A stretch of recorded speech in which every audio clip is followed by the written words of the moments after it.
Good morning, beautiful people. It is Thursday, January 30th, 2020. We did not win the Powerball in this office. I hope you did at home. One person won in Florida. Check your ticket if you live in the Sunshine State. This is the Pat McAfee Show, and today I will be traveling with a few of the boys down to Miami for the Super Bowl. The last time I did this, the last time I traveled to Miami for a Super Bowl, I was playing in the game.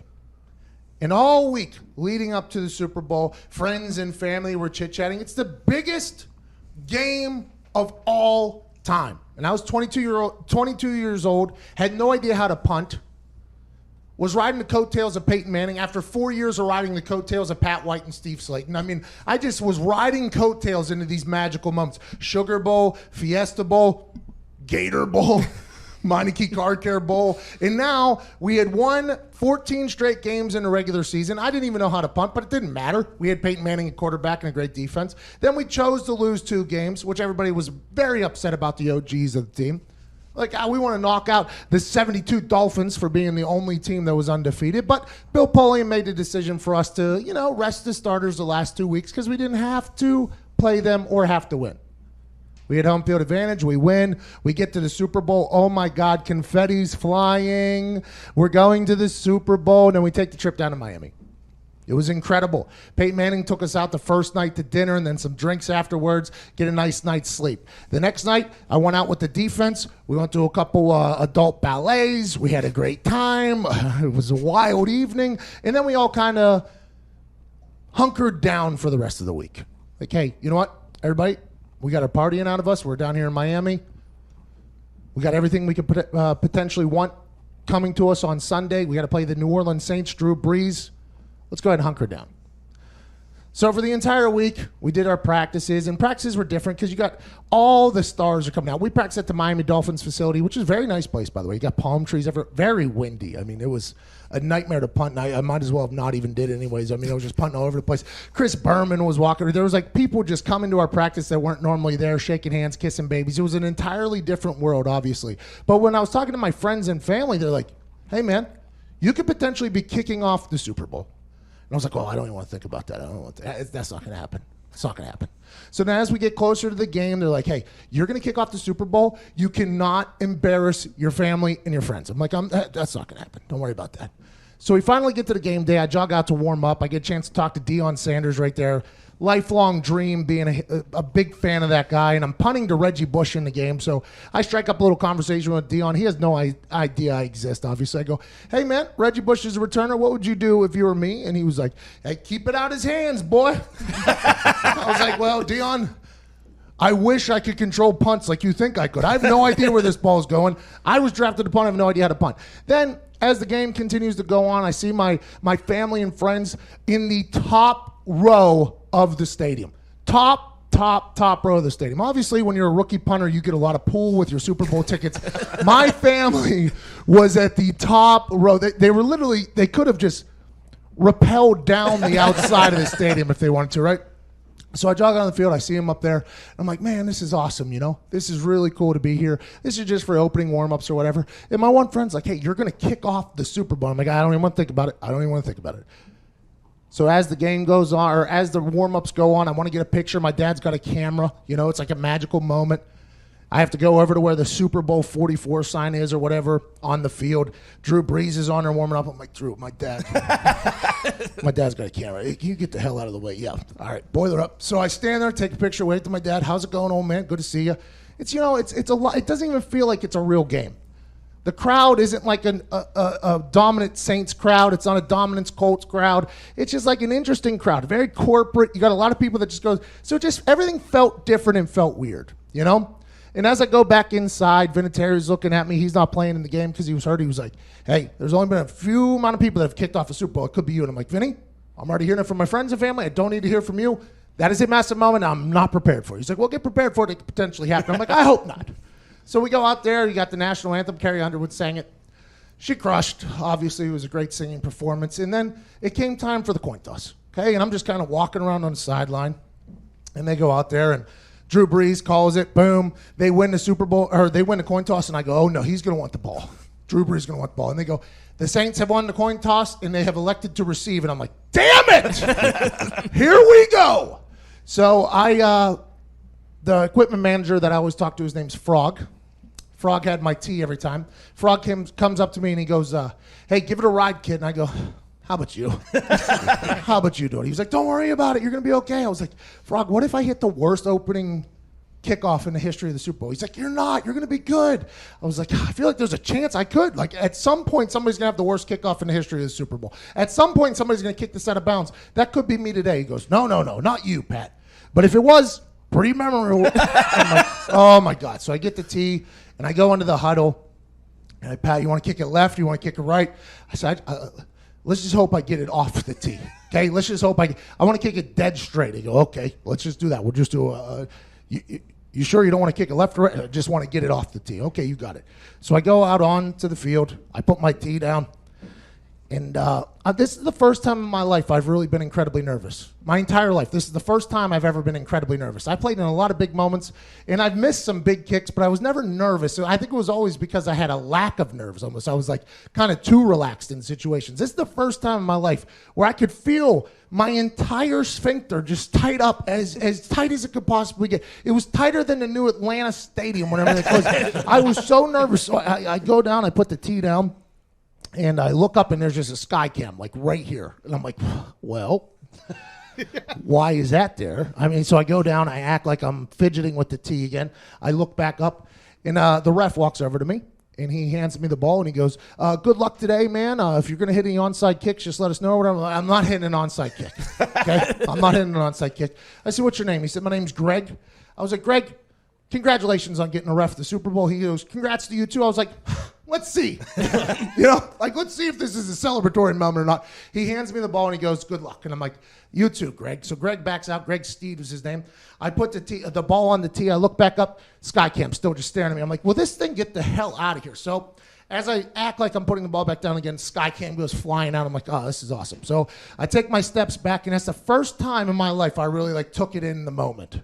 I'm like, oh, my God. I'm kicking off the Super Bowl right now. This is pretty cool. And I normally would point to the farthest guy right, see if he's ready. Like, hey, you ready over there? Farthest guy left, you ready over there? And that gives a signal to everybody else on the kickoff team that we're about to go. This is the first time I look to my right. And the way kickoff teams are counted is outside in. It goes 1, 2, 3, 4, 5. And then you got your L, 1, 2, 3, 4, 5. My R5, his eyes were glued open, it looked like. I've never seen anybody that either scared or focused. And I looked at him, I'm like, we ready? He's like, yeah, ready. I'm like, all right, and you ready? Yeah. I look up at the play clock. We're about to get a delay of game on the opening kickoff of the Super Bowl after all of this magic. So I go running at the ball, and as I get about 3 yards, 4 yards away from it, flashes just start going off, and I'm like, oh my... Is my penis out? Oh my God. Flashes everywhere. I barely even make contact with the ball. It gets off, obviously. There's an incredible photo that my mom and dad have at the house of me kicking it off. And it wasn't the best kickoff in the history of the Super Bowl, but wasn't the worst kickoff in the history of the Super Bowl. And that, my friends, is damn good news. I'm excited to get down to Miami. I'm excited to do the Radio Row thing tomorrow morning. I'm excited to watch the 100th NFL season come to the end this weekend. And although it brings up terrible memories in hindsight, I really wish we would have won the coin toss and got the ball, because that second half kickoff really ended up to be a pretty important play in the history of the things. Sean Payton talked about that this morning on Pro Football Talk. He said they were banking on Hank Baskett bailing, and instead Hank Baskett didn't bail. It just took a bad hop before he could get the hang of it or the hold of it.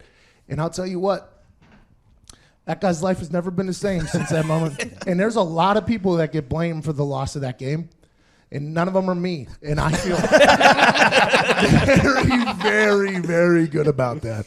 But there's obviously a lot of memories here, and none of them are good. None of them are good. I mean, getting to play in the Super Bowl, I guess, is cool. Getting to kick off a Super Bowl is cool. But heading back down there, it's basically they're having a celebration of the Saints team that won 10 years ago, everything. I mean, it's just, I can't wait to get down there. Today's show is massive, man. I mean, absolutely massive. At 10:20, we got Juju Smith-Schuester. At 10:40, we got Kyle Van Noy. 11 o'clock, Terry Bradshaw. 11:20, Doug Flutie. 11:40, Ron Rivera. Packed to the gills with studs and guests. Talked to Juju about this season. Did not go great.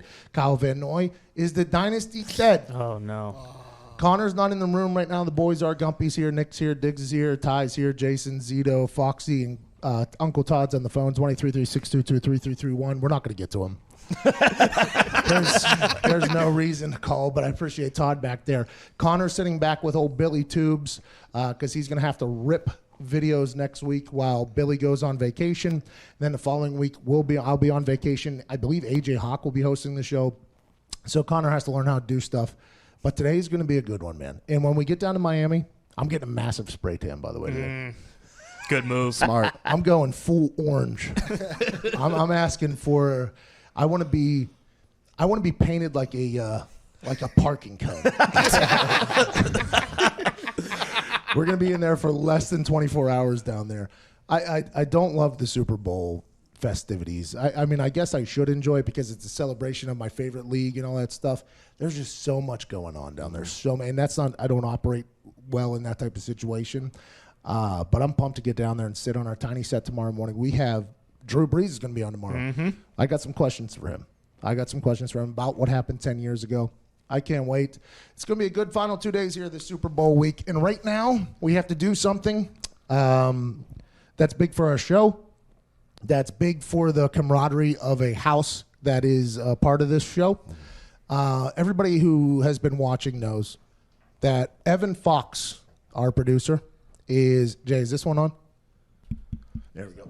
Everybody knows that Evan Fox, who's the producer of this show, and is the video editor of basically everything that I put on the internet, is one of the most talented dudes when it comes to interneting, right? He's a very good editor. He comes from Michigan. He was a basketball player in high school. He was a golfer. They called their golf team the Bad Boys of Golf. But he lives in a house called The Pub with Zito and Connor. And this is a despicable place. This house is disgusting. I mean, they're actually getting kicked out of the house because the house is about to be condemned and they're going to have to rebuild it.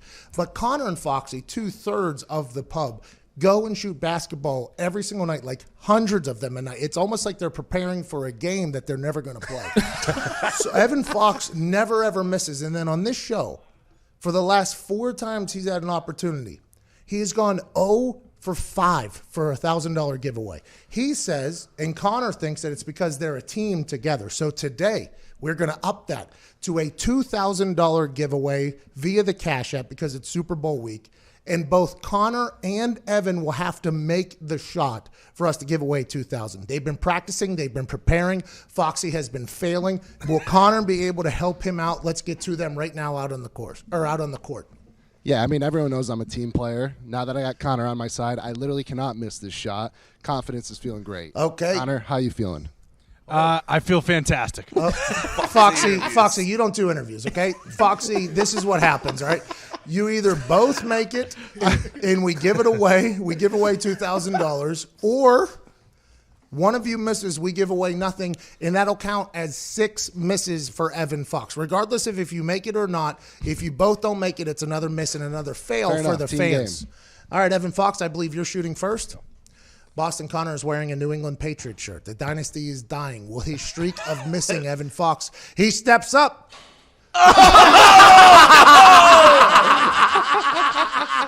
By the way, you heard it. It was an absolute brick. Connor, if he would have had to shoot.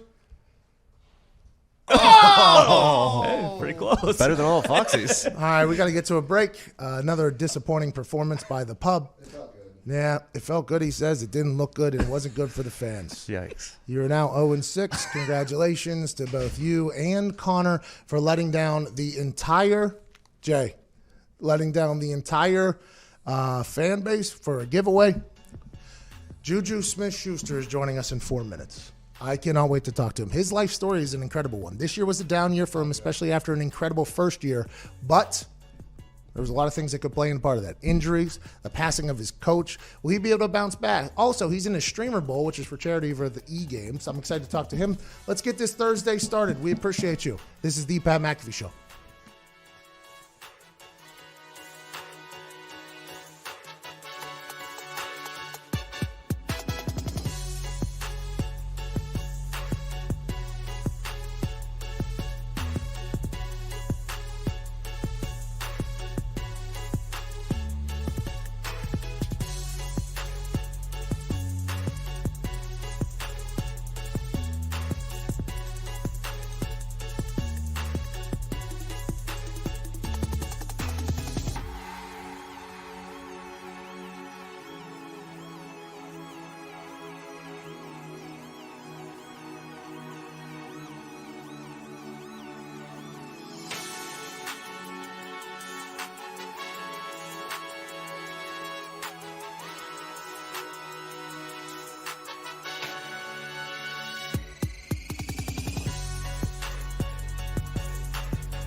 Welcome back to the Pat McAfee Show here Thursday, January 30th of Super Bowl week. Joining us now, representing, putting on for Gatorade, more specifically Bolt 24, a Pro Bowler, an internet sensation, a man who is an absolute stud on and off the field, ladies and gentlemen, wide receiver of the Pittsburgh Steelers, Juju Smith-Schuester. That boy, Juju! How are you, brother? I'm doing great, man. Thank you. I appreciate it. Thanks for having me on the show. Hey, no problem. Thank you for coming on. You're a legend. Let's talk about Bolt 24 and what it means to you, and what, in specific, what is Gatorade trying to do with Bolt 24? So Bolt 24 is basically a new product that's off the field. Basically I use it for hydration and electrolytes. When I'm gaming, when I'm outside, hanging out, chilling, when I'm in the club, hanging out, I drink it. It's the best fuel for your body. And then when I'm competing, obviously I use Gatorade. Okay, well, I respect the hell out of that. I was with Gatorade for a while. Then I hopped over to Pedialyte during my partying years. And then I went back to Gatorade, obviously. It's optimal performance, and Bolt 24 is delicious. Now, let's talk about you, Juju. You were a guy who got it when it came to being an entrepreneur and everything like that off the field, utilizing your platform and your incredible abilities in the NFL to propel yourself off of the field. Now, I'm from Pittsburgh, right? So whenever I saw you doing this and taking advantage of this type of opportunity off the field and becoming this super celebrity that you've become in the gaming world and on YouTube, I knew that there was a chance, and I was also somebody who was very active business-wise while playing. I knew that there was a chance if any type of stumble in your playing came, whether it was an injury or anything like that would happen, that Yinzers in particular would hold everything that you were doing off the field against you. That's kind of happened this year by dumb people, not smart people, but dumb people. Did you get to hear any of that noise this year? You were riddled with injury. Beginning of the season, a coach passes away. I mean, this was a tough year for you, and a lot of people started targeting the internet stuff because of it. I think it goes on there. Oh, no. That was going to be such a good answer, too, I think. That was going to be such a good answer. Because Yinzers were turning on Juju Smith-Schuster. So what happened? We lost the internet? They're at the convention center, or the Radio Row, so sometimes the internet just acts up, I think. Oh, Zito's the expert on radio. Joining us down here from Chicago, Adam Amin. Adam, you were in town for the Chicago Bulls-Pacers game. What's happening? It is so great to see you. I'm so happy to see all your guys' faces. I saw Tone and Zito last night. Zito and I made up. Reconciliation last Bury night. the hatchet. Well, you called him obese on the national championship. In so many, not like directly, but in so many words. Victor Oladipo has a massive shot. We'll talk to you about that here in a little bit. Juju Smith-Schuster is back from Radio Row. Juju, are you there? Yes. Okay, Juju. So I knew that there was a chance that dumb Yinzers would potentially come after you because of everything you do off the field, because if there isn't these flawless performances on the field. You had an injury. Coach passed away at the beginning. This was a tough year for you on the field, right? Nothing was perfect on the field, but you were still building your business off the field. Did you hear that chatter from folks, and did it affect you at all? Oh, for sure, man. When you don't perform at the highest level, they have high expectations. The first thing you hear about is like, oh, he's playing too much video games. Oh, he's doing too much branding stuff, too many sponsors. He's doing too much stuff off the field. And I think that's how it was. But, for myself, I just stayed focused. I blocked out the noise.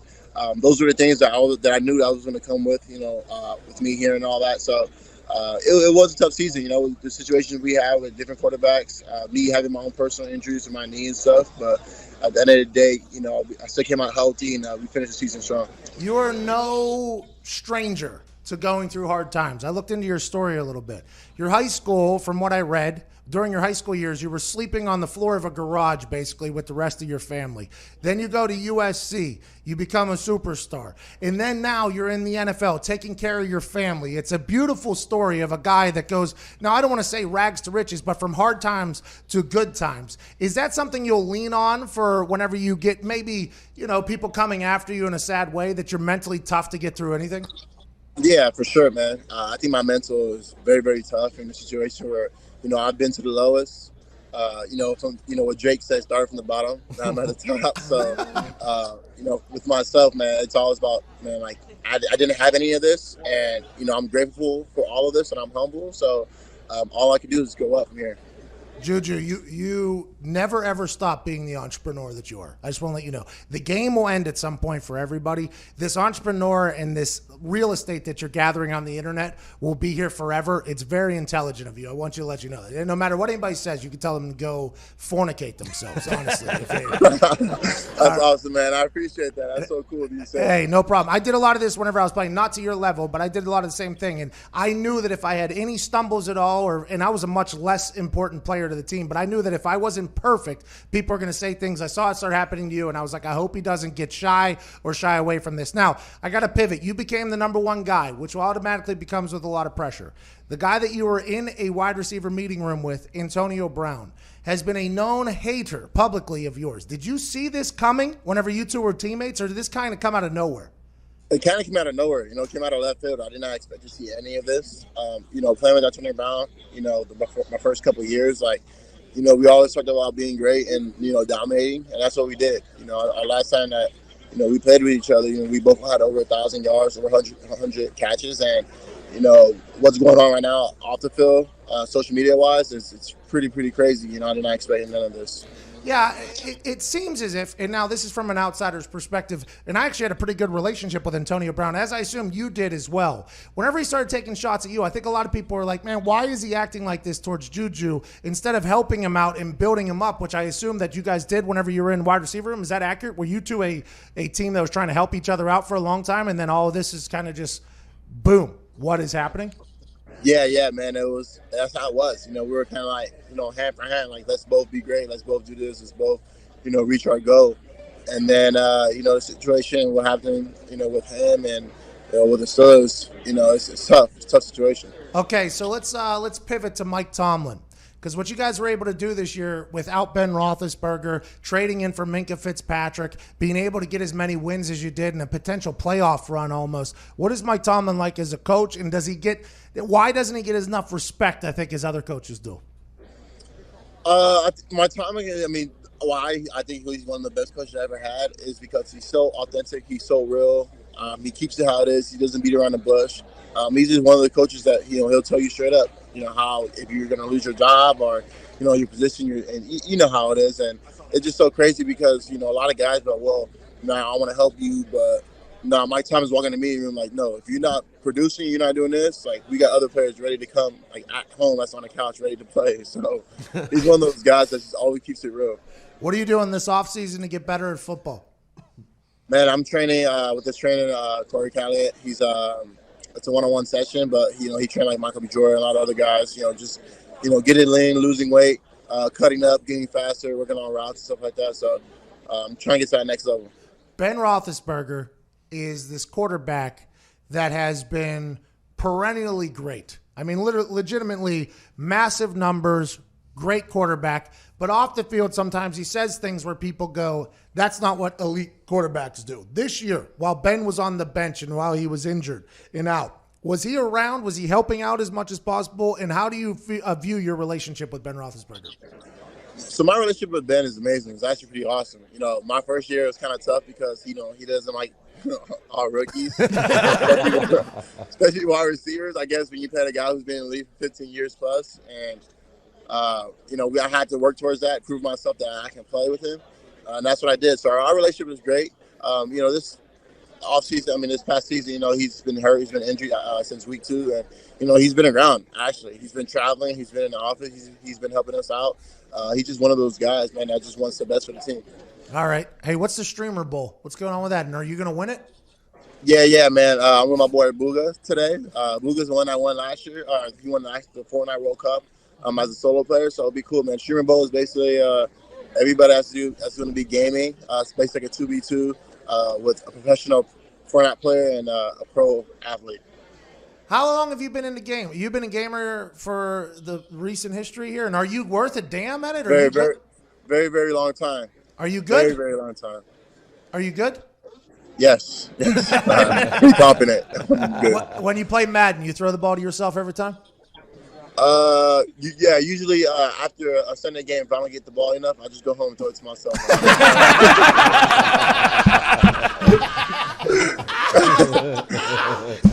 You also be a part of the pre-fight productions tonight on DAZN for the Jake Paul fight. What are you looking forward to that? Man, this is my first fight. I'm super excited for just to be on the zone, hang out with the guys and everybody out there, man. It's gonna be cool to see Jake Paul, go out there and just dominate, man. I'm just super excited. He's a big YouTuber. All my family watches him, and it's gonna be pretty cool to see him go out there and dominate. Juju, you should go duck hunting with Duck for a YouTube video. That's just something I'm thinking. Yeah, James Washington does it too on our team. I think honestly, man, that's a good idea, man. I think that's pretty cool. I like that. What do you do whenever you're thinking of videos, concepts for do you have a team with you? You do a lot of great stuff, like even in Pittsburgh, a lot of charitable stuff on your YouTube. You do a lot of really good stuff. What is the process behind that whole thing? Man, honestly, man, if I wake up one day and I was like, yo, I want to do this, let's do it. So, for example, I had a water balloon fight like 2 days before. Like, it's almost like, I would say like 300-400 people showed up. And like, it was like the biggest water balloon fight in Pittsburgh. And it was like planned like 2 days before. It's just all spontaneous and what's going on in the world. And like, just however I feel, how much I want to spend. But it's pretty cool, man. The money you spend, you make it back in YouTube. Amen. Hey, amen. Amen. Ladies and gentlemen, Pro Bowler, a guy who's going to get back into good graces with the city of Pittsburgh next year whenever he dominates. Not that he isn't already, but just the dumb yinzers out there. Wide receiver from Pittsburgh Steelers, YouTube sensation. About to be a Streamer Bowl champion. And you can catch him on tonight's pre-fight production with DAZN, Juju Smith-Schuster. Thank you, Juju. That's awesome. Thank you, man. I appreciate it. I love specialists. Hey, my guy. I see you. That Antonio Brown stuff was interesting. Mm-hmm. Came out of nowhere. I was excited to talk to it. Literally, the only thing I wanted to ask him about was that. Because, what do you call him? Poo-poo. Boo-boo Schuster. Boo-boo. That's what he called. But the thing that Antonio Brown would do that, like, a lot of people from the outside. Now, obviously, we're learning more and more about Antonio Brown as the days go on, right? I think we're all learning more and more about him. And Antonio Brown, I still feel as if there's a chance for him to potentially turn this all around if he gets his mental health checked out, right? If he can figure out a way to get his chemicals balanced, which is something that has to happen for some people, and he can get back into it, that'd be great. It feels like that's what's happening. I'm no doctor. But whenever he started going after Juju, a lot of people were I was like, why is he going after Juju? Because he looks bitter whenever that happens, and that's kind of what took place. Well, I think it's because Juju won team MVP the year before, and AB was not happy about that. Yeah, but who cares? Well, he does. Right. I didn't. You know what I mean? Yeah. Juju's, and for people who come at Juju for like doing all that, he's 23 years old, man. He's a kid. Yeah, he's smart, though. Yeah. And by the way, whenever you're sleeping on a garage floor, whenever you're in high school, and with your 6 siblings, and now you've made it. It's like, you know what? I want to make sure that this money's coming forever. And granted, he's going to have a better year. He's going to have to dominate. Now, granted, he got hurt. His coach passed away. There's a lot of things that fall into that, especially being a professional athlete. Whenever you're at 75%, you're not going to look as good as you did at potentially 90 or 100%, which I think happened. But I think for him, I think he gets back in and dominates next year. It's going to be a beautiful telling story for all yinzers everywhere. A lot of views, by the way, on this YouTube page. I'm just discovering it. Like 200,000 views. Training camp with Michael Irvin interview. Hanging out. He's working out with Zac Efron. That's got like 50,000 views. Like, this is legit stuff. Bro, 950,000 subscribers on his YouTube. That is that is nothing to sneeze at. No. That is very difficult to get. Rich Eisen was on the show the other day. Was pumped up about 150,000. It's not easy to get on there, especially now. Granted, YouTubers are a special, unique, individual group of individuals. Okay. You got to really commit to the YouTube lifestyle if you want to build up your YouTube. I don't think has completely sold his soul. I think he has done a lot of good things. But boy, I'm excited for him to get back into great playing shape because he was fun to watch whenever he was playing the football. Yeah. He was just he's a powerhouse. He's thicker than you think and he's faster than you think. I just hope he can play at that level that he played a couple years ago yet again. Called his first touchdown. He had it on a little shovel pass off the edge, 2-yard line. Roethlisberger just pitched it to him, and he muscled through the entire defensive line to get into the end zone of Minnesota. That was a good defense too, like 2 years ago, his rookie year. Did you ever call it a shuffle pass? No, I don't think so. I did for a long time. Shuffle? Did you think it was shuffle pass, or is it a shuffle pass? It's a shovel pass. Yeah. I didn't learn that. I always called it shovel, and that was strictly because of Madden. That's the only reason I knew it, because it was a shovel pass. See, I never played Madden. Ah, okay. So I didn't learn the name of it until I became a backup quarterback in the NFL. 2 for 3? 3 for 4? 1 for 2. 1 for 2. I was trying to pump it up. I was trying to double his numbers. Hold on, though. Hold on, double though. him. Hey, that was a good ball that was dropped. In the bucket. Now the guy that dropped it, though, There was a lot going on in his life, too. You know what I mean? Like, there was a guy sprinting in his face. He's running a go route in Jerry His World. life could have came to an end. Well, at that's that what I'm moment. saying. Like, I would never, ever say, but I threw a good ball. I was excited for it. And then whenever we obviously did against the Pittsburgh Steelers, which led to the only score of the game for us against the Steelers, they blew us out on the biggest turkey bowl of all time. That was a pretty cool moment, having all my family and friends from Pittsburgh watching while I deliver a dime in a turkey bowl. You know, Pretty cool. Yeah, we end up losing by a lot. Breaking news. This important PSA is brought to you by Manscaped.com. This is your public service announcement. After more than 18 months of research and development, the Manscaped engineering team has confirmed that they have successfully created the greatest ball hair trimmer ever created. This new trimmer was just released only moments ago, and we are just first to confirm the new and improved Lawnmower 3.0 Manscaping trimmer is now available for purchase. Adam, you should check this out. This is a third-generation Manscaped trimmer. Features cutting-edge ceramic blade to prevent manscaping accidents. Millions and millions of balls are about to be nick-free thanks to Manscaped's advanced skin-safe technology. There's an LED light which illuminates grooming areas for precise trimming. They have a 7,000 RPM motor with quiet stroke technology. It doesn't nick or snag your balls. Go ahead and go willy-nilly on your willy-nilly with our friends at Manscaped and the Lawnmower 3.0. Get 20% off and free shipping with code America at manscaped.com. That's 20% off with free shipping at manscaped.com and use code America. Back on the other side with Kyle Van Noy, formerly of the New England Patriots. Oh, no. Connor's in the back. He can't even defend himself. He is a free agent. Stud. Kyle Van Noy joins us on the other side. This is the Pat McAfee Show.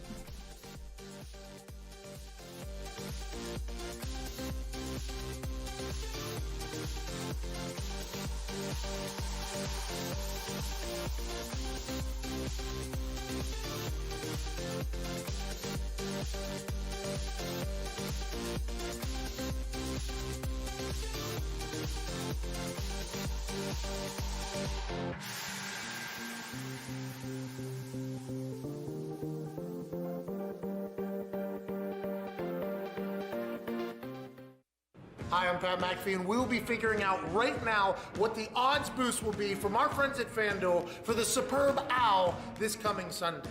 I will flip this coin 10 times. See this one? That's heads. Zoom in. That's tails. Zoom out. We'll flip it 10 times. Whichever side has 6 of them, that would be the majority of them, they will boost that on FanDuel. And then we will walk over to those 2 footballs right there, Foxy. Zoom in, zoom out. Just like a gender reveal, one of them has blue inside of it. The blue will represent the San Francisco 49ers. One of them has pink inside of it. That'll represent the Kansas City Chiefs. I will randomly select one of the balls, walk outside of this office, and bomb that thing, and hopefully it'll explode. They will boost whichever one wins here and whichever ball is selected there for a beautiful bet at the best sports book on the internet, FanDuel. Let's get to it. Flip 1. Heads. Heads. What are you doing? That's 1, 2. Jeez. Tails. 2-1. Here we go. Heads. 3-1. Halfway home for heads. Heads. 4-1 for the heads. Tails. Are they mounting a comeback? Tails. 4-3. Rudy type thing. Tails. 4-4.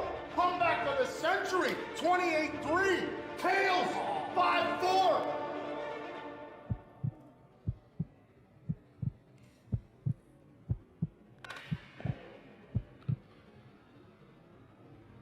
Tails takes it home. All right, so we got tails for one half of the boost. Now, which team will win the Superb Owl?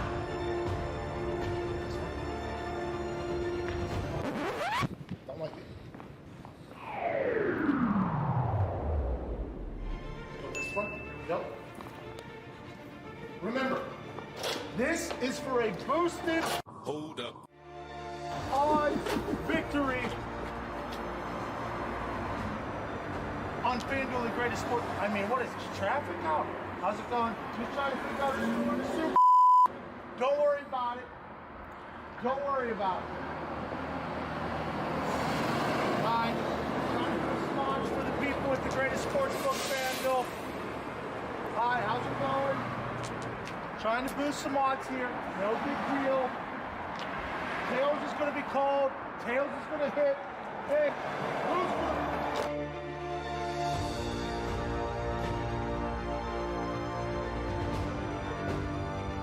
Hey, the Chiefs win! The Chiefs win! FanDuel, the greatest sports book on the internet, will boost the odds of Tails and Chiefs combined so we can all have a victorious Super Bowl with our friends at Pet FanDuel. Let's go!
Welcome back to the Pat McAfee Show here on this beautiful Thursday, January 30th. Joining us now is a man who's a friend of the show, incredible conversationalist. Yeah. He's down at Radio Row. He's up for the Walter Payton Man of the Year, brought to you by Nationwide. Ladies and gentlemen, Kyle Van Noy. Yeah. Hey. I'm back. Hey, before we start, everybody was like, you can't go on his show anymore. We're 0-2 when you go on his show. I'm like, well, now I'll be undefeated, so we're good. Uncaged. Kyle Van Noy, uncaged. Hold on, I have a question, Kyle. Am I being blamed for the collapse of the New England Patriots there towards the end of the season? I can't give you that credit. Hey, for real, let's talk about something serious. Being named Walter Payton Man of the Year is a massive, massive accolade in the NFL. It's not an easy thing to accomplish. You got to be a good human, and it's one you'll carry for the rest of your life. I was Walter Payton Man of the Year for the Colts. I still talk about it and remember it to this day. Congratulations on all the incredible work in the community. Is that something you really focus on, I'd assume, yeah? Yes, I do. It's a big part of who I am as a person. I want to give back. You know, I've given sweatshirts off my back. That's what I'm about. You know, if someone's in need, I'm there for them. And with my wife and I's foundation, the Van Noy Valor Foundation, we strengthen those in our communities, foster care, adoption, and struggling youth. And we just want to give them success for the future and whatever it is they want to do. And that's what I want to do with Nationwide. I want to take that next step nationally with them, and I hope I'm picked so I can. Hell that partnership's amazing, so hey, let's go. Let's go. Hey, go and get it. I hope you go and get it. When you win, do you have an award speech planned? Hell no. Off the top, baby. You got to go off the top. Kyle, you're a very confident man. You're good on a camera. You're good in conversation. But some of those people that choose to go off the top at those award speeches become viral moments for being terrible. Yo, I got to tell you a quick one. So the Patriots do one they give every year. It's the Ron Burton Award, right? Okay. And they don't tell you. I go up in front of all the sponsors for New England, all my players, and I say I'm so thankful for the family of Ron. And before I even thought about it, I almost said Burgundy. And my body just like stopped, and then one of my teammates is in the back like Burton, and I was like the Ron Burton family, right? So after I get done, I almost said right after Ron Burton, I almost said, keep it classy, San Diego. Hey, I'll tell you what, you probably shout out Anchorman. you deserve to win the Ron Burgundy Award as well. Every time you come on here, I appreciate the hell out of your statements. Now, obviously, I have to ask you, hey, this year for the Patriots was different. This was a different year for you guys. This was a different year up there. There's a lot of conversation and chatter surrounding Foxborough, including you. I think you're a free agent as well. What is your future? There we go. Yeah. Hey, the only free agent I know is Tom Brady. So. Hey, are you feeling a little bitter that nobody's talking about Kyle Van Noy being a free agent? Hell no. I want to talk about Tom. Let's get it. We can talk about Tom. I've been throwing up storms over here. I think on one radio show I said he's retiring. Another one I told him he's going to Las Vegas. Another one he's moving out of the country. I've been throwing storms. He's going to have a hell of a time answering all my questions. Okay, hold on. So for the Pat McAfee show here, what do you think is going to happen with Tom Brady? I think Tom Brady's going to stay at home. No, let's do it. He's going to Miami. I mean, there's a connection there. He loves it down there. Giselle likes warm weather. He likes warm weather. Why not? Hey, all of these things are legitimately possible. Let's talk about your future, though. What is your plans? Okay. What are you thinking? Well, you just had an incredible season. That defense was dominant. You got to be thinking that things are going to be very good for you this offseason as you hit free agency. Yeah, I think I'll have some options, but I want to do kind of what's best for my family, and I want to set up my little legend financially. So obviously he's going to work his ass off. That ain't happening. But if things go south, I'll have a plan set up for him so he can take care of himself. What's your little legend's name? Trey Legend. Oh, Trey Legend. I forgot that's what his name. That's an incredible name. That is an absolutely incredible Trey name. Legend. Now here's a question: winning the Walter Payton Man of the Year in New England is a massive deal because that means you've taken care of that community in a beautiful fashion. Now you're hitting free agency. Is that something that's going to weigh in it heavy because you're big in the community up there? It is. I would love to stay in New England, not only because of the fan base and what Massachusetts now means to me, but more importantly, the players and the friendships that I made with some of those players runs deep. They're my brothers for life, what we've gone through. I know you said it's a different season in New England just because we lost and didn't go to the Super Bowl, but we made the playoffs. How many teams can say that? And not many. We did that, and obviously we didn't reach our goals, but I like how people say it's a different in New England only because we didn't make the Super Bowl, which is absolutely insanity. Kyle, but we still had it. Kyle, we had a good, successful season. It just didn't end with the right result we wanted to of making it to the top. Isn't that insane, though? That really is what this all spurs around, the fact that the New England Patriots didn't make the Super Bowl. The Super Bowl is like a home for you guys. Shane Leckler made 8 straight Pro Bowls or something like that, so they're like, hey, he has a legitimate locker at the Pro Bowl if he doesn't make it. You guys have a legitimate locker room at the Super Bowl. That's what it's felt like for the last 20 years. So anytime you don't hit that, that's a massive, everybody's like, oh, they're dead. Yeah. I do have a question for you. Do you feel, because I feel this, that it doesn't have the same juice this year that it has in previous years? Kyle, this feels as if you're asking a question that has a very personal reason behind it and maybe a little bit of an ego. No. It's more. I'm speaking of New England. I'm not speaking of myself. I'm speaking of New England. Do you feel like the juice is different this year than previous years? I do think going back, even you could go back all the way to the Steelers and Cardinals game. Yeah, I guess you're right. It does feel as if there's not as much juice. Now, granted, devastating loss at the beginning of the week to a legend in the sports world, right? So that is true. So that became something. And I think even if you guys were there, that would be something that would have dominated the first half of the week because a lot of tributes to be paid to him. You know what I mean? But you're 100% right, though. Yeah. There's not a lot of storylines coming out of the Super Bowl other than everybody wondering if Patrick Mahomes is going to be able to defeat that defense. In your eyes, good defense beat good offense? You're a defensive player. I assume you figure that? Ooh, that's tough, bro. personally, I don't think these teams match up very well with each other. Okay. That's my personal take. Defensively, they have strengths and weaknesses on the Niners. Offensively, the Chiefs have strengths and weaknesses. But the Niners' offense is really good. The Chiefs' defense is playing good at late. I just don't think they match up very well. Who do you think? My opinion. You think air it out offense wins over this whole thing? You think Mahomes will be able to figure it out? You think Andy Reid finally gets one? First time in 50 years the Chiefs have been to the Super Bowl. Yeah, Andy Reid's a hell of a coach. Give him 2 weeks, but it's the same thing with Shanahan. I think the Niners will because they're going to get enough stops, and I don't think the Chiefs' defense will. Oh, my. You have a question, Dix?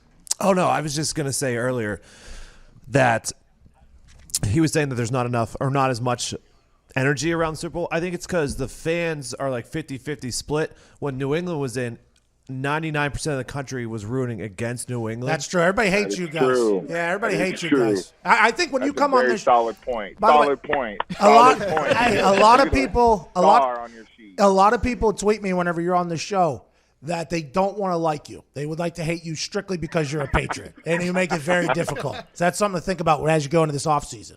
Well, you are in Colts Nation. You love Indy. They hate the Patriots now. A lot of that hate runs deep. You even hate me, but you gotta like it. No, I respect it, but I do think. Oh, here's something I have to ask you before we get out of here. Joe Judge hired as a head coach. Good hire for the Giants. I think so. If he can, he's a ball of energy. If he can take his energy he has and consistently each and every day line it up with that positive energy and not go woo all over the place, I think they're going to be really, really good because he's a really good coach. He loves football. That's not me selling him. That's just straight facts. He loves football. I mean, his country, self-speaking, he's all over the place in his country. But when he gets going, it's money. He loves football. I'm excited for him with the Giants. Go Giants, right? Oh, so they have a lot of money to spend, huh? Okay. Last question before we get out of here. Is that little brace that you have on your left ring finger the reason why the Patriots lost this year? Was that a devastating injury there? Or? Well, if it was on my middle finger, it'd have been good, right? Hey, go win that Walter Payton Man of the Year, brother, will you, ladies and gentlemen? Thank you. I appreciate it. Shout out to Nationwide, man. They're great. Hey, off the top there, that speech, I can't wait to hear it. Ladies and gentlemen, Cal Van Doy. Thanks, baby. See ya. He's undefeated, Pat. Undefeated, man. Was Keep it going? Hey, I'm not making your head bigger. I love what you're doing. You're killing it. Man, I thank you so much. Good luck. Go win that Walter Payton Man of the Year. Thank you. Anytime you want to come on here, you let me know.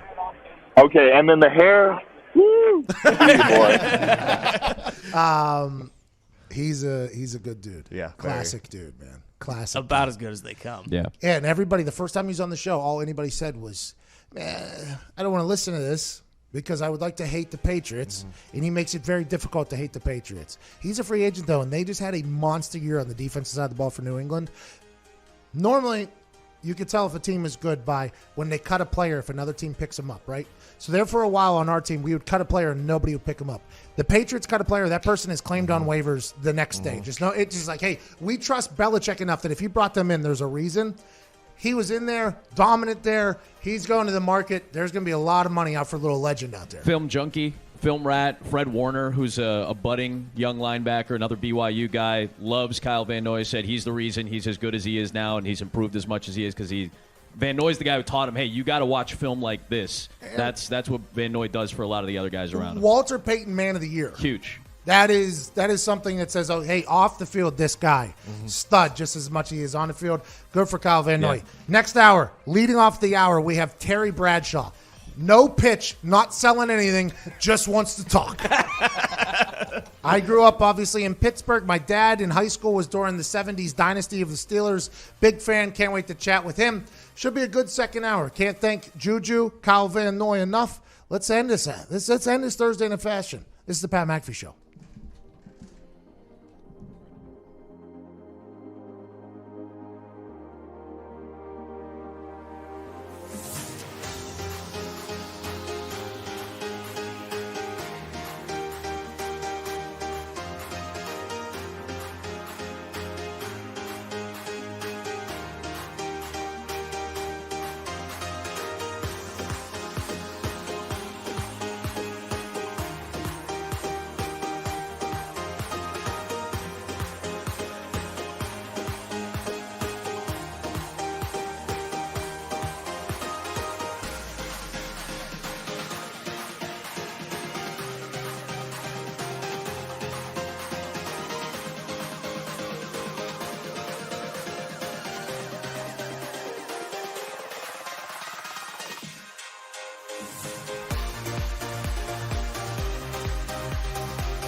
Yes, it is. Bachelor star Chase Rice. His album, the album Part 1, released earlier last week, and it was incredible. Welcome back to the Pat McAfee Show on this Thursday, January 30th, joined by all the boys. Gumpy's here from Canada illegally. Adam Amin is here from Chicago. Stud play-by-play guy on ESPN. Legally here. Does have to be mentioned with who you're sitting next to there. Do you know Gumpy? We can't get him into America. I support Gumpy, though. Well, thank you. That's very nice of you. You got a good Immigrant family. Now your parents though are from Pakistan. See, that's an incredible story about coming to America, creating this incredible play-by-play guy. Gumpy's not getting that opportunity because he's from Canada. But his beard's so good. So good. So good. He's got a bald-ass head, though. We'll keep the hat on, right? At Nick Morato's on the ones and twos. Diggs is here. Ty's here. Jason's here. Zito's here. Foxy's here. Todd's here. Connor is here as well, but he's learning how to rip videos for the YouTube. Terry Bradshaw was supposed to join us, wasn't he? Sure was. Going into the break there at about 10:54. Great tease. I was just talking about how excited I was to talk to Terry Bradshaw, kid from Pittsburgh. My dad, massive fan. The original TB12, a lot of people would say. 4-time Super Bowl champ, 2-time Super Bowl MVP. Obviously a charismatic individual, had a lot of questions early in his career, had to sell cars in the offseason because they weren't making enough money. I mean, just a lot of things I want to talk to him about. He bailed out on our show. I'm done with him. Moment of silence for Terry Bradshaw's fanhood from me. Moment passed. Instead, we got Chris from Miami. Chris, you're filling in for Terry Bradshaw. What would you like to talk about? Golly, I didn't think I was going to have those big shoes to fill. Hey, don't stink. But anyways, Pat, first of all, I heard you're coming down to 305. So before we start, anything you need, I mean anything. Some vitamins? Hit me up. Yeah, might need some vitamins down there, Chris. We'll let you know. I'll get you right with as many vitamins as you need, brother. Appreciate that. There's only one vitamin. Anyways, so dude, speaking of coming down to Miami, what's up with this whole Radio Row thing? It seems like they're getting a bunch of people and saying, you guys got eliminated from the playoffs. Here's your consolation prize. That's right. That's what Radio Chris. That's what Radio Row is, Chris. Welcome to what Radio Row is. This is literally what Radio Row is. I mean, this is unbelievable. Yesterday we had to go after a guy named William on Twitter. Get Patrick Mahomes off! Hey, I want to hear from Andy Reid. That's not what Radio Row is. They're practicing right now. Super Bowl is this entire party where the actual teams that are playing in it don't get to experience. Radio Row is this cluster truck of an operation where you get a lot of players getting paid by NFL sponsors, by the way. So the people that are in there repping Nationwide, Gatorade, all these people that are coming on the show, they have to be an NFL sponsor, and then they just kind of pick players. They give them money to go do all these interviews and chit-chat about the game, but it hasn't been a lot of conversation about the game. It's been about everything else. Kyle Van Noy actually pretty accurate with that. Not a lot of storylines in the Super Bowl other than will Patrick Showtime Mahomes be able to show up in a big moment and take on this historically good defense. Other than that, Kansas City Chiefs haven't been to the Super Bowl in 50 years. Andy Reid could potentially get a big weight off his shoulders. But other than that, there isn't a lot of storylines. So I don't even know what the hell we're going down there for. The only thing I was thinking of was like, all right, Garoppolo has that kind of similar track. Wins the. Aaron Rodgers won the Super Bowl in his sixth year. Garoppolo's sixth year in the league. Like, there's a little bit of that. There's not. But Diggs, you said it. There's not like a lot of juice. I think Kyle was right. I think there's not a lot of juice. I don't know. I don't think it's necessarily just because New England's not in it. But I do feel like that is a significant factor in it. Well, I think both of these teams are teams that people, if you're not like for instance, our simulcast for the national championship. Right. The feedback I got from people was, if you don't have a horse in the race, I'd rather just be entertained. Right. Right. With previous Super Bowls with the Patriots, to your point, whenever everybody was against the Patriots. So you're heightened because if you weren't in New England, you were pulling for whatever team was playing the Patriots. There's shirts that sell in every single city that has an NFL team. I'm a fan of insert name of the hometown team and anybody playing against the Patriots. Right. That is what the hype has been. I think for both these teams, if you're a fan from the outside, you're like, you know what? I hope they both win. I hope both teams have a good time. I hope they play good football in there. That's honestly how. Does it have anything to do with the fact that there is so much other stuff to do in Miami too? So you might be going down there for the Super Bowl, but there are just so many other distractions too. I think for us, we're not down there, right? I mean, it seems like media wise there isn't even a lot, and I agree with you though. The Kobe thing, I mean, it took a lot of the attention away for good reason, and for a completely understandable reason. But that's a massive story to happen Super Bowl week. Because now everybody's coverage is geared towards talking about a legend. We lost a legend. Now, Radio Row, I've never had a show in there. Last year, I went and did the rounds for a wing company, and it was very interesting. Delicious rounds they were. I mean, there's other wings that are much better, but I was representing average to above average rounds. I was representing, but that was my first time really in the Radio Row world. What was your whole experience like? It was weird. It's like a car wash, right? Everybody gets packed into this tiny little spot, and then like the bigger networks have these massive sets, right? And like Sirius had basically an entire estate in the back corner. ESPN has a wide spread and all this stuff. Fox has a spread. But now I watch on TV all these shows that are big. They're all doing it from the beach. They're not even in Radio Row, and we got this tiny little set, I guess, inside of Radio Row that we're going to be at tomorrow. I don't think I've done Radio Row enough to fully understand what the hell's going on and why our desk is so small, but I'm excited to get down there. I feel like I'd rather be at the beach or like at the Clevelander or whatever, like doing, and then like Lebitard's down there for ESPN, like he's already down there, so like people are going to his show, are you going down there? No, so what we're doing right now with the FaceTiming from Radio Row is actually because that's what Lebitard did last year. Lebitard didn't go to the Super Bowl last year. He just stayed at his studio and they set up a camera. That's so smart though, right? Yes. Like why? Like and this is I think people like fans don't necessarily have a grasp of this. So I've done this for like the college championship, and you have an understanding of it a little bit, but it's a literal car wash for a lot of these guys. They're going from like, all right, I'm going to sit down at this table in front of this computer, in front of this microphone, or in front of this radio show, and then I'm going to move 5 feet to my right and sit down with another radio show in a city that's 20 states away, and then I'm going to move 5 feet to my right again, and it's like speed dating. You're doing speed dating, basically, and doing all these radio hits or TV hits or whatever it is. Kyle Van Noy just said he spread 4 different rumors in 4 different parts of the country. All within like a 20-foot radius. Yeah, it's all very impressive. Small. But Juju, as soon as he was off our show, he was on Pro Football Talk with Florio less than 2 minutes later. Right. So it's like one of these things where they just go and boom, boom, boom, and you're trying to draw something out of them that they're not going to do on another show, which is very interesting. But I'm only going down there so we can get the picture. I just want the picture of us there with our tiny little set. So in like a year from now or 2 years from now, if we just have a colossal set, it'd be like, look how far we've come. A rag to riches story for the show. And I think as far as excitement for the game, too, I think everyone's like, hey, these are the two right teams.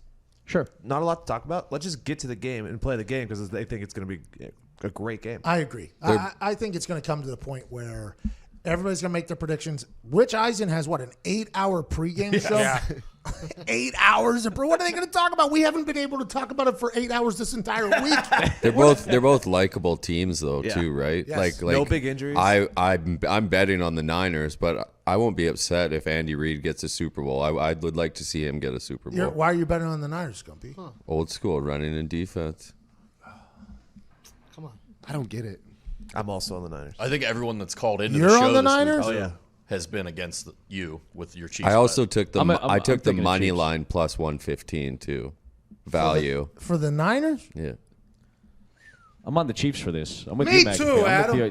I feel like there's enough offense there. I've seen it too many times. We've all seen it too many times in multiple games against decent defenses, and I think San Francisco's a better defense than maybe what Kansas City has seen so far, especially in the playoffs. But I've seen it too many times. That offense, there's too many.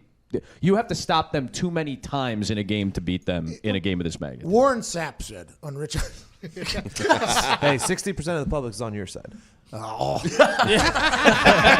Just made it even worse. You're trying to make it like the minority pick. You're like, I'm in this boat by myself. Let's go to Caleb. It does feel like we are, by the way, though. It does feel as if we're potentially one of the only people saying the Chiefs are going to win. Everybody's living by that defense wins championships adage. And Warren Sapp said on Rich Eisen that defense used to win championships. Now it's a whole different ballgame. They've catered the rules to the offense, a whole different world. And that offense of the Chiefs is one of the most dynamic, probably the most dynamic to ever hit an NFL field. Let's go to Caleb in Minneapolis. Minnesota!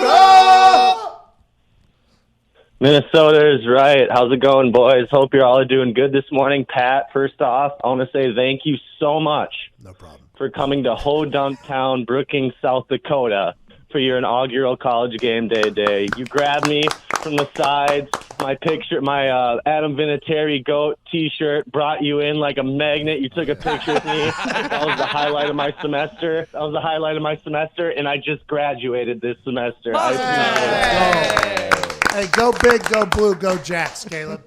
Oh, heck yes, man. Okay, so what I wanted to say is that I have a buddy that is a great predictor. He's my guy. He's my source in sports. He said back in spring that Andrew Luck was going to be out of football, that he had too many injuries and setbacks, that he wasn't able to play longer. He was right, so he's my football guy. He says that our boys up in Minneapolis, up in Dinkytown, PJ Fleck, that he is going to leave for a bigger school in 2 to 3 years. I want to see what your guys. Caleb. That's you how know it what? works. Peyton Manning's going to be in the Hall of Fame. Let me make a couple of my own. Stepping out on that limb right there. Let me make a couple more predictions here. Okay, Peyton Manning going to be a Hall of Famer. Tom Brady going to make the Hall of Fame. Are you sure? I think, yeah, I am. Andrew Luck. I said 5 years ago, I think this guy's getting banged up too much. He's going to retire at some point from football. I said he's going to retire at some point from football. Good call. And I was right. I was 100% right. He did retire from football. And I can make more of these if I'd like, but Caleb's friend is not the only one that makes these Nostradamus-like predictions. With that being said, that's what college football is, by the way. You win. Yep. Even though he's got a massive pay raise from Minnesota, and Minnesota has given him everything he could possibly want. And in return, I think he's given Minnesota a lot.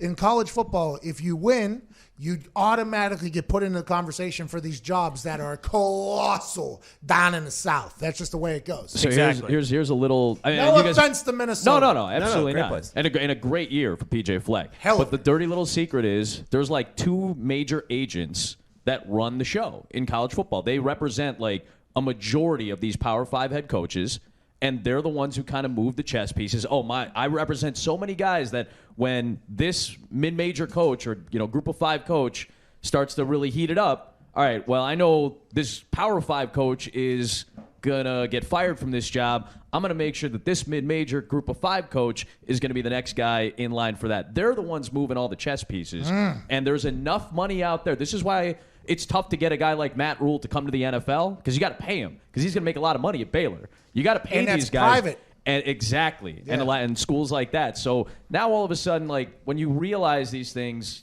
it makes a lot more sense why there's so much turnover, why there's so much movement, and why guys sign extensions.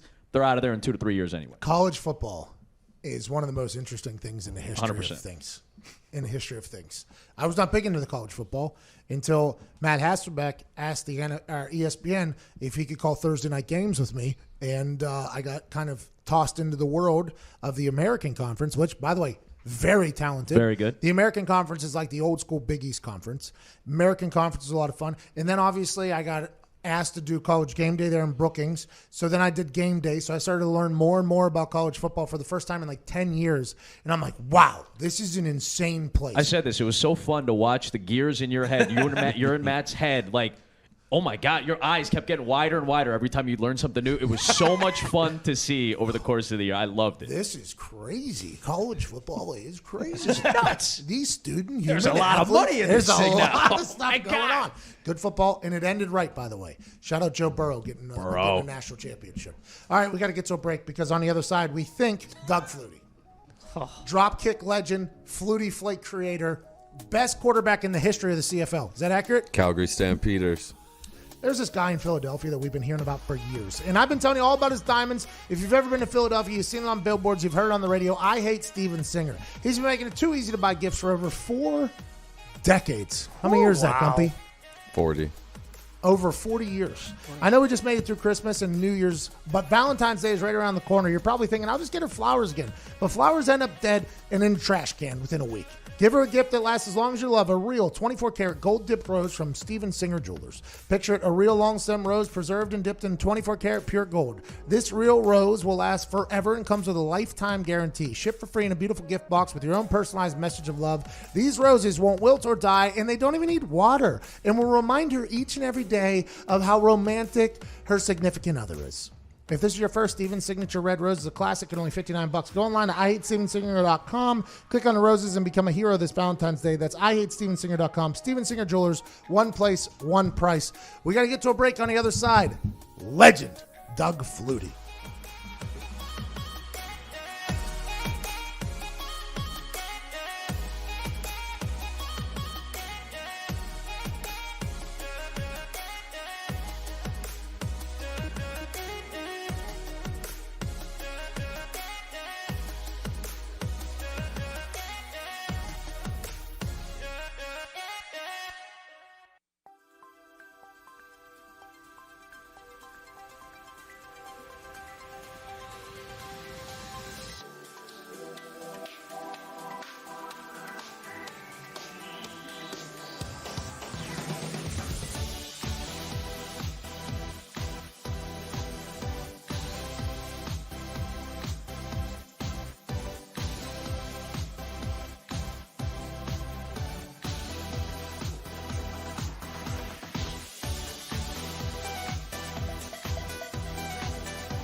Welcome back to the show.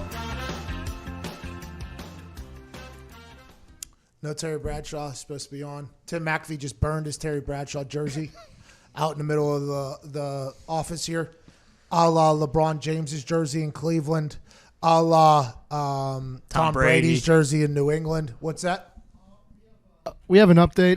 No eyes on Flutie right now, but he'll be either in a minute. This is the most disrespectful Terry Bradshaw and Doug Flutie. I just want to let you both know. Now, Doug has some time here to make up for it. Is he on? No, I was saying hi to Mr. Manning. Oh, okay. If Doug Flutie makes it, I will talk to him. Let's get to some news happening in the world while we wait the greatest quarterback in the history of the Canadian Football League.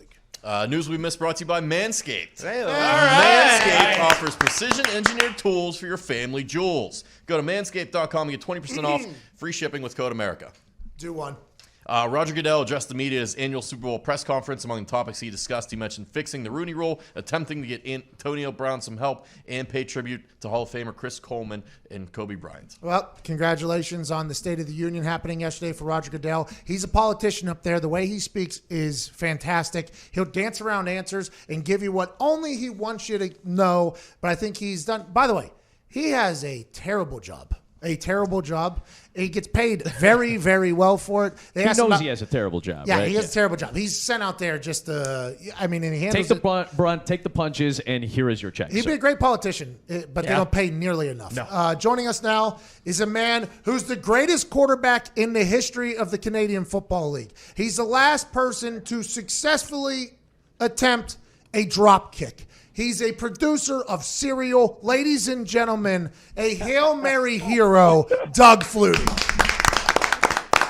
Thank you. How are you? I'm great, Doug. I'm so happy you're on here. You're a legend in the specialist world because of that drop kick. I was teammates with Vinatieri for a long time.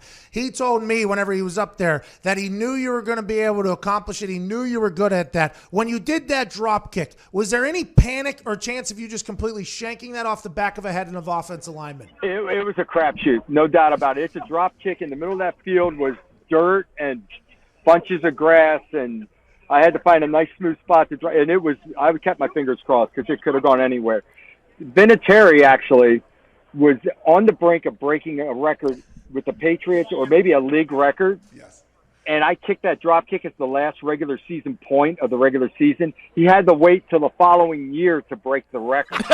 So he wasn't very happy about it. But it was a fun moment. When I hit it, I knew I hit it solid and it was up and through and all that. But seriously, very good chance that could have gone anywhere, and it was the last play of my career. And if I missed that, my wife has to live with me the rest of her life, because I would have been one frustrated person. That was the last time you stepped on a field right there? That was my last play. Did you knew it going Last out? NFL. You knew it going out there too. Like, this is it for me. This is the last one. I've had this legendary career in Canadian Football League. I've come over to the NFL. I've had fantastic things. I did great in college. It all comes down to the final taste in my mouth. Is this complete? Now, granted, I'm a pretty good drop kicker, but if you had to ask me to do it in the middle of the game, I have no idea how it would go with the timing and everything. It all comes down to this for your taste in your mouth forever. I did not know that. Yeah, and my wife's in the stands thinking the same thing. She goes, I'm going to have to deal with this if he misses it. She was the only one in the stands that knew what was going on. And I realized I'm not going to play in the playoffs. We got Tom Brady. Matt Castle was there at the time, and I wasn't going to play. Brady's going to go win me a Super Bowl ring, hopefully. And she's up in the stands trying to explain to people, when she sees me jog out on the field, she knows what's going on. And she's telling her friends, oh, my God, he's going to drop kick. Oh, my God. There's what? What are you talking about? No way. So it was a tense moment for her. Thank goodness Belichick told me like the 2 seconds before I ran on the field, because we had practiced it to do it a couple of weeks earlier and ended up not doing it and hadn't even talked about it for 2 weeks. So it was very spur of the moment, and I didn't have time to get nervous. I just ran out and did it. Hey! Hey, we're happy for you. That's not easy to do. You're a stud with that. Now, let's talk about Tom Brady, who you just mentioned in there, okay? He's older. You played until you were older. I think you could still play right now if you had to. What do you think is a realistic expectation of Tom Brady here to finish out his career? I think I don't think he wants to end on a pick six. I don't think he wants to end on a bad taste in his mouth. He still is playing at a supremely high level. I say I think Tom's got 2 or 3 years if he wants them. It's all in motivation. What motivates a guy at his age that has had the success he's had? For me, I'm still trying to prove people that I can play at 57 years old. So that's why I played. I played till I was 43. That's why I kept playing as long as I did. Tom doesn't need that, but he still is driven. And as long as he's driven, physically, it is not a problem. His arm is still there. The mental capacity gets stronger and stronger for him, and he still has that fire in him. And as long as that fire is there, he can play as long as he wants. I needed to play at 43 years old for me to be successful. I still had to be athletic. I still had to make people miss and move around. Tom doesn't need to do that. He needs his arm and stand in there, and he still has that. So the ceiling, I mean, he can play as long as he wants to play. But it comes down to how driven is he? Is the fire still there? And right now it is. The TB12 treatment, I mean, I don't know if they have the Flutie Flakes in the TB12 lifestyle, but have you ever heard of anything like that? Have you that's a Sunday morning routine on the TB12 routine. It's the Sunday morning. The TB12 thing is something that has captivated the attention of a lot of athletes, though. This ability to have pliability in your muscles and your pH levels, and then the food that you eat and all that stuff. Is that something that you mess around with when you played, or did you just try to be... I stopped at McDonald's on the way to the facility. I grabbed pizza at night. But I just figured I'm going to eat what I want, and I'll run an extra 5 miles. I don't care. I was a workout nut. But my thing was I didn't lift weights heavy. I did very light lifting. I lifted on my legs a little bit. I ran hills. Walter Payton taught me to run hills when we were in Chicago together. That was my leg strength. I was about flexibility, pliability, and just staying loose and nimble. The extra 5 to 10 pounds of bulk were not going to save me from getting hurt from a 280, 300-pound guy. So I always wanted to be quick, light on my feet, and flexible. And it wasn't a science for me, but I think things are geared that way now. I think people that have all these injuries, I agree with Tom. It's the flexibility, especially as you get older, which is much more important. Okay, so you just mentioned a man's name there has an award named after him for being a good human, Walter Payton. Now, you've been around the CFL, the NFL, all of these legendary players. Who's one player that sticks out in your mind and you go, damn, that guy was a freak on the football field? Athletically? Yeah. Athletically, the first thing, well, for me, in Buffalo, Eric Moulds at wide receiver. It was crazy. To me, Eric Moulds was just, he got me to Pro Bowl. That's all it's like E-Molds, he's one-on-one, he's getting the ball, I'm throwing to E. The other, well, I played with Walter right at the end of his career, but LaDainian Tomlinson came in as a rookie in San Diego, carrying the football. And he'd make guys miss in a phone booth. We were playing the Patriots. 2 unblocked defenders coming through a hole on a simple dive play. He made a little jump cut, made a miss. It was against the Patriots, up through 64-yard touchdown run. His sheer ability to accelerate, make people miss, was crazy. But for me, guys I played with, those are the 2 that stand out to me athletically. I should have done more research. You were in Buffalo, Chicago, the Chargers, New England, CFL, anywhere else? USFL, Donald Trump, New Jersey Generals, my rookie year. That league lasted. Herschel Walker was my tailback. Maurice Carthon at fullback. Kent Hull, perennial Pro Bowler, was our center. We had 15 guys on that team go to the Pro Bowl later after the league started. I'm surprised Trump doesn't use that in his speeches now. I start a league. We have 15 Pro Bowlers. It was fantastic. Hey, is there something to the thought now about Tom leaving is like... I can't see you right now. I can't hear you. Can you hear me right now? No. I can hear you. Oh, no. He looks good, too. Can you hear me? We lost him. I was going to ask him, the thing about it is, everybody talks about, like, if you leave, the grass isn't always greener on the other side, right? For Tom, if he leaves the New England Patriots, the world isn't always going to be perfect whenever you go somewhere else. This is a guy who's literally played everywhere in different countries. I would like to know how big of a difference it is whenever you get to different organizations and things like that. Yeah, exactly. I'm going to ask him about Urban Meyer, too, Notre Dame, since he's a color guy for Notre Dame. Really? Yeah.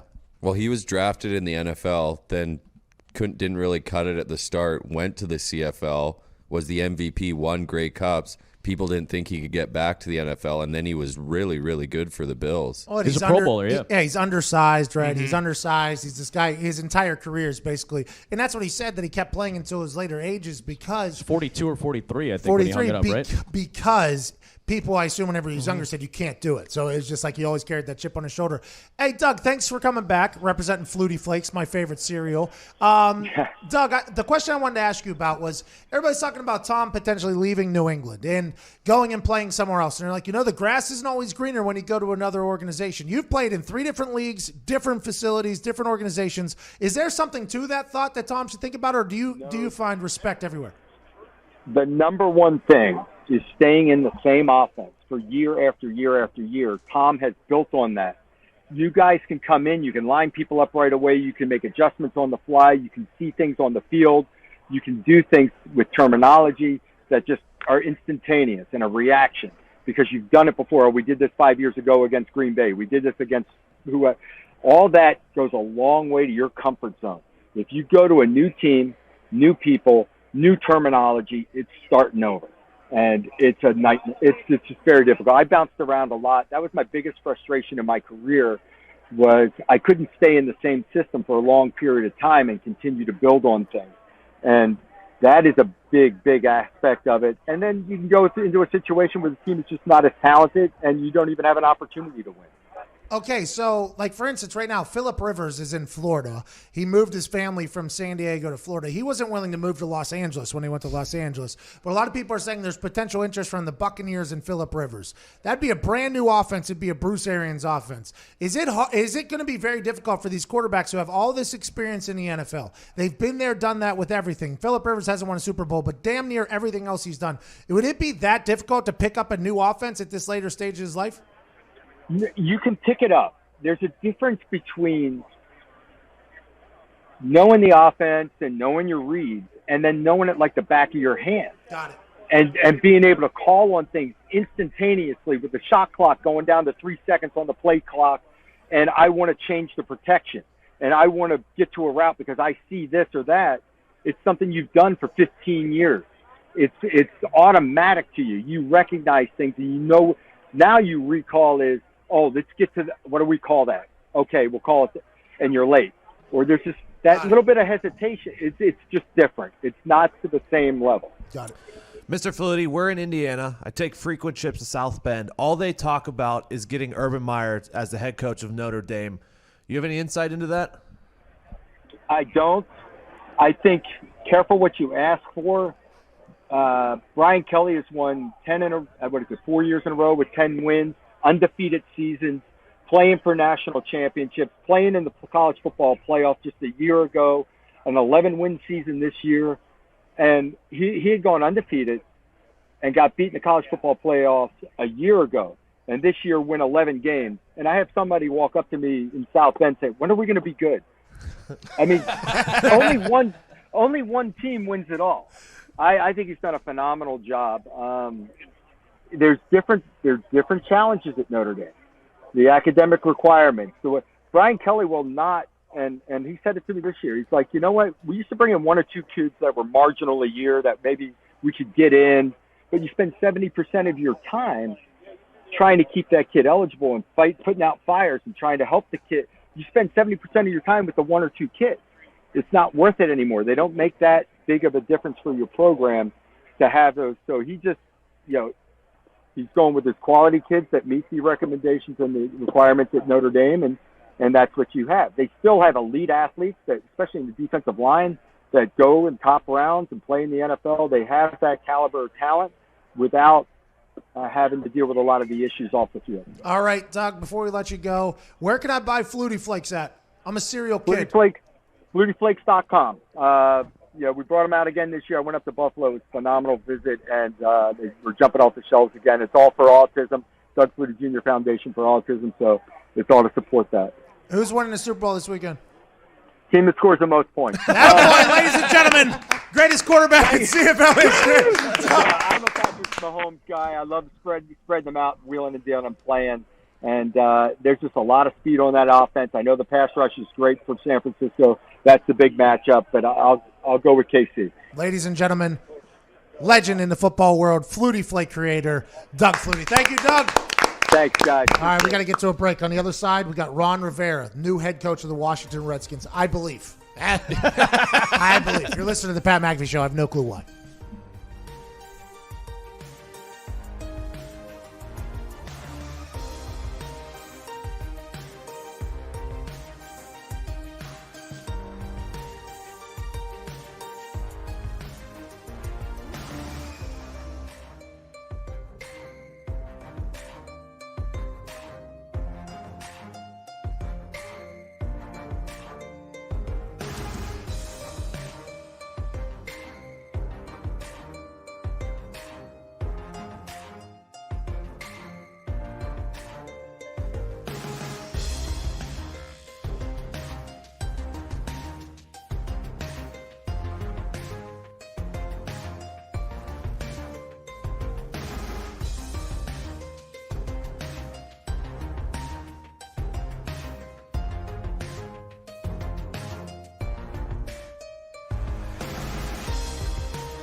Welcome back to the Pat McAfee Show here. Thursday, January 30th, we've had a stacked lineup. Doug Flutie was pumping the Flutie Flakes. Kyle Van Noy's up for the Walter Payton Man of the Year with Nationwide. Juju Smith-Schuester joined us in the first hour, pumping Bolt 24, a Gatorade product that is great for rehydration. Terry Bradshaw is dead to the show.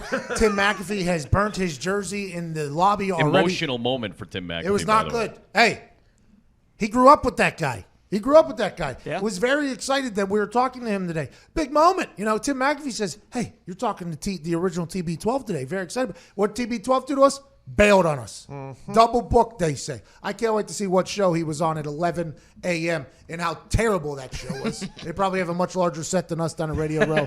Only reason why we're going down tomorrow. We do not have Ron Rivera on yet. I believe he'll be joining us at some point here in the next couple minutes. Obviously, he's the new Washington Redskins head coach. Could have taken any job. Why did he take the Redskins job? Aside from money, let's assume everybody would have paid him money. Why did he end up there? They got Dwayne Haskins. Alex Smith is coming back, the number 2 pick. And it seems like they are potentially a good team. They ended the year pretty well. Gave a lot of headaches to a lot of teams that are very good. What will he build there? Until we get to him, let's go to Jared in Phoenix, Arizona. Jared in Phoenix, Arizona. What's going on, pal? Jared, you're the worst. You're Terry Bradshaw. Let's go to Dylan in Knox, Indiana. How's it going, boys? I got a Good. quick question, and I came up with another one while I was sitting on hold. I'll make it real quick. So with the Niners, you know, wanting to establish the run game and get the run game going, and how quickly the Chiefs can score, do you think that'll hurt the Chiefs' defense? And with them being able to score so quickly and them running the ball, wearing them down, will that hurt the defense? And 2, has anybody heard anything on LaShawn McCoy yet? Is he going to be playing? He hasn't, right? I don't even know if he made the trip. Yeah, he hasn't been playing, and I think Andy Reid said he was resting him. They were on a pitch count basically early, and everybody thought he was going to kind of explode in the playoffs because LaShawn McCoy earlier in the year showed glimpses of the old LaShawn McCoy. He was very good. He's later in his year always been a dynamic player. I'm not sure if LaShawn McCoy is going to play. Great question by Dylan. And that first thing, that's a big thing in college football that we learned. The tempo of an offense, tempo can be something where you can get the other team's defense off kilter. But if you go 3 and out, and all of a sudden your defense gets back on the field with another team that's grinding, pounding, and keeping you out on the field, that's not good news. Let's assume Andy Reid, though, has a good enough football brain to understand the wear and tear of a defense, but also it's the Super Bowl. So there's no getting tired in the Super Bowl. It's like, hey, 2 weeks. Literally we have nothing to do tomorrow. Nothing. For the next 3 months, there is nothing to do. So I don't think it wears on them as much. But during the season, that is something you have to think about in the sport of football. That's what happened when they played the Titans the first time, regular season. Derrick Henry went for over 200 yards. Chiefs only had the ball for 22 minutes. That's a lot of time on the field for your defense, especially having to handle Derrick Henry's big ass, who had a massive chain on this morning on Pro Football Talk. He was talking about something. He's a free agent this offseason. The Titans have a lot to figure out. Aaron Donald's going to be joining us tomorrow. He had a massive chain on this morning on Pro Football Talk. Sean Payton was on Pro Football Talk. I mean, this Radio Row does have some perks. You get a lot of great guests, or they just completely bail on you, like Terry Bradshaw and Ron Rivera. You're right about the Titans. I had them in Week 17. They clinched the playoff berth in that game, and I know Houston wasn't playing Watson and a bunch of guys, but we had a discussion about this. Like, Marcus Mariota's a free agent. Do you franchise Ryan Tannehill to try to keep him at a decent rate, see if he can prove it over the course of a year, or are you going outside to try to make a move for a quarterback? I think Mariota's gone. I think you franchise Tannehill and keep him around for one more year and try to get Derrick Henry on a long-term contract. Franchise tag for a quarterback is $27 million. They said that this morning because of Dak Prescott. $27 million, though, in comparison to what Dak's going to get paid and Patty Mahomes is going to get paid, 27 seems think about as if it's a discount. Divided per win. What Ryan Tannehill gave you. What did he give you? 10 wins this year and got you to the AFC Championship game? I mean, there's significant value in that for at least 1 year to see if you can. Now you don't have to pay him $30 million like you're going to have to pay maybe like a high-level free agent that might want a different spot. That's the voice of Adam Amin you're hearing right there. Legendary play-by-play guy for I'm so happy ESPN. to see you. I'm happy to see you as well. Ryan Tannehill, whenever he became a quarterback for the Titans, they became a playoff team. Mm-hmm. That's what happened. They weren't a playoff team. Ryan Tannehill. Week 6. Yep. Insert Ryan Tannehill. They become one of the most efficient offenses in the entire NFL. They're going to have to pay him. I think they keep him, but I also think Tannehill got broken off in Miami. He's already wealthy. He understands what life's like when you stink and when you're good. I think he might potentially take a pay cut to stay there, which would be good for the team so they can pay Derrick Henry. Now, joining us, new head coach of the Washington Redskins, a man who could have taken any NFL job after what he did for the Carolina Panthers, the legendary riverboat gambler Ron Rivera. Boy, I tell you, with a build-up like that, I better not screw it up. Well, Coach, my first question, thank you so much for joining us, by the way. Congratulations on the gig. Why did you could have taken, I don't know if you know this, but the rest of the world knew this, you could have taken any job you wanted as a head coach because of how high revered you are by everybody. Why the Washington Redskins? Well, you know what's interesting, Pat, was one thing that I did as I got out of it in Carolina. In my press conference, I told folks, hey, look, I don't want to wait around. I don't want to take a year off. I want to get back into it. I love the game. The game's been outstanding to me. And I just feel I still have a lot to offer. And so as I was going through the process and reflecting, the opportunity with the Redskins came up. And so I had an opportunity to talk to several people that knew Mr. Snyder, and a lot of positive things were said. And then I got connected with Joe Gibbs. And Coach Gibbs and I spent some time on the phone talking. Then I had an opportunity to meet with Mr. Snyder. We talked about certain things. He told me, hey, take a look at our roster. So I started breaking down their roster. I watched some game tape. I wrote everybody I saw on tape. I wrote up. You know, everybody from the kicker, the long snapper, the punter. I wanted to make sure I got that in there for you. And then I did offense, defense. But then I looked at the roster on paper, and I looked at how young that team was. I looked at the last 3 drafts and the success they had with those players. Those guys were playing a lot of football, and they're playing pretty good, pretty competitive. They worked hard at competing. They didn't win a lot of football games, but they were young guys that played, and I thought that meant something. But then, after sitting down with the owner, talking about his philosophy on things, talking about his vision, the plan, the process, what he saw, what he thought, and then I shared my outlook on things, and we had a great conversation. When I finished with that, I went back and I met with Joe Gibbs. And everything I had talked about with Mr. Snyder, Joe was right behind 100%. We talked about that, and it made me realize that there's a fit there. There's a good fit. That's so interesting because now you know this. The PR behind Dan Snyder is not always a good one. So, yeah. I mean, so I assume that you potentially had in your mind like, hey, I don't know if I could do this. And after meeting him, you had a complete 180. Is that accurate?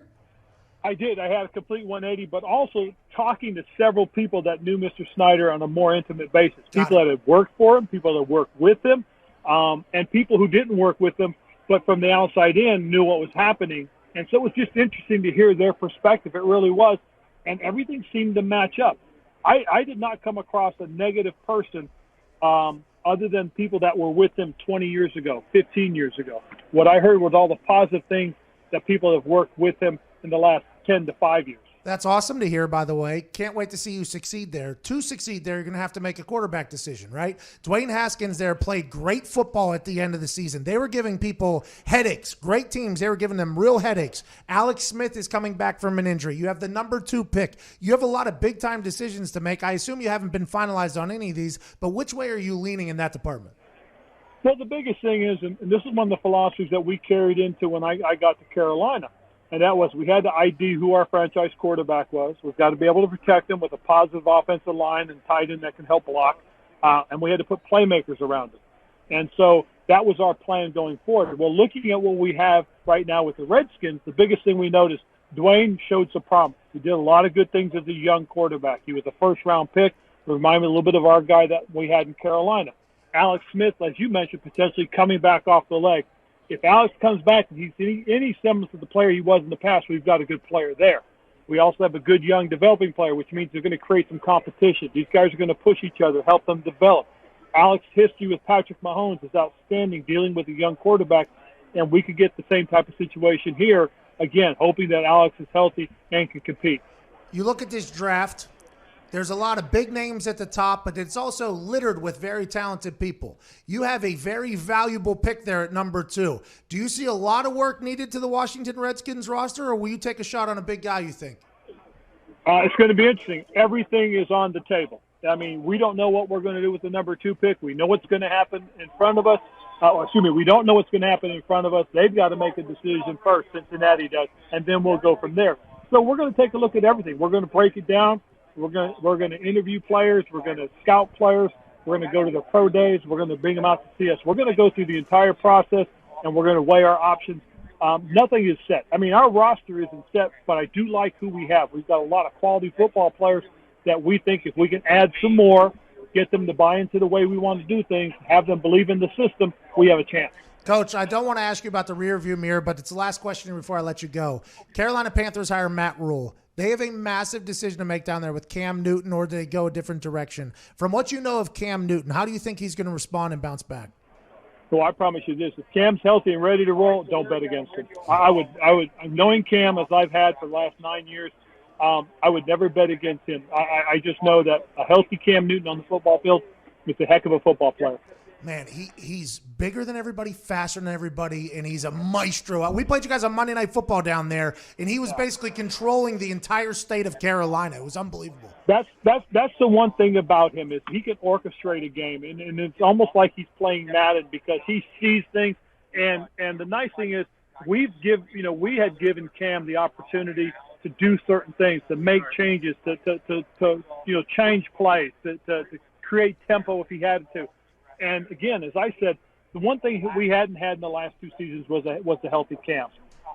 Everything he's done, he had the procedure on the foot, the shoulder. He got to rest it all year because he didn't play after the second game. So again, if he's healthy and if he's in the right state of mind, I would never bet against him. Good. Coach, what are your thoughts on Luke Kuechly retiring?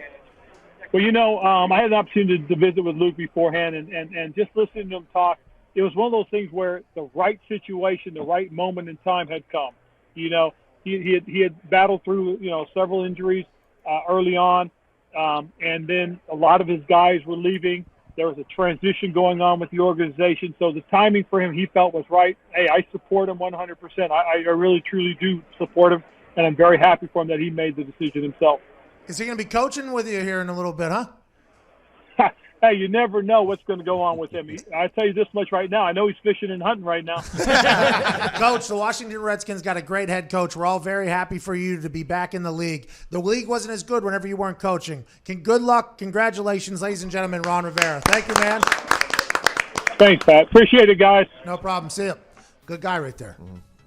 Good guy right there. Good hires. Some success. Good hires. He had Scott Turner as his OC. My old radio partner, Jack Del Rio, is his defensive coordinator. And you said it. There's a lot of quality. He said there's a lot of quality guys in that roster. That Haskins performance at the end of the year was a lot better than I think I even thought it was going to be. Very interesting that he compared Alex Smith and Haskins to Mahomes, thinking hey, maybe Alex is going to start.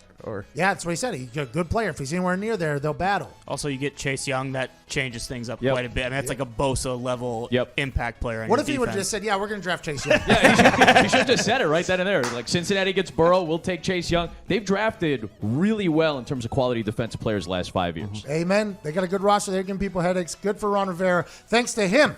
Thanks to Flutie, Juju, Kyle Van Noy, and all of you for listening and watching wherever the hell you may be, and the handsome Adam Amin for joining us in studio. Guys. We're heading down to Miami for the Super Bowl. We'll be live at Radio Row tomorrow, kicking off the show with Drew Brees. I have no idea why you listen to the show, but you do. This has been the Pat McAfee Show live from Indianapolis, Indiana. I hope the next show's better, honestly.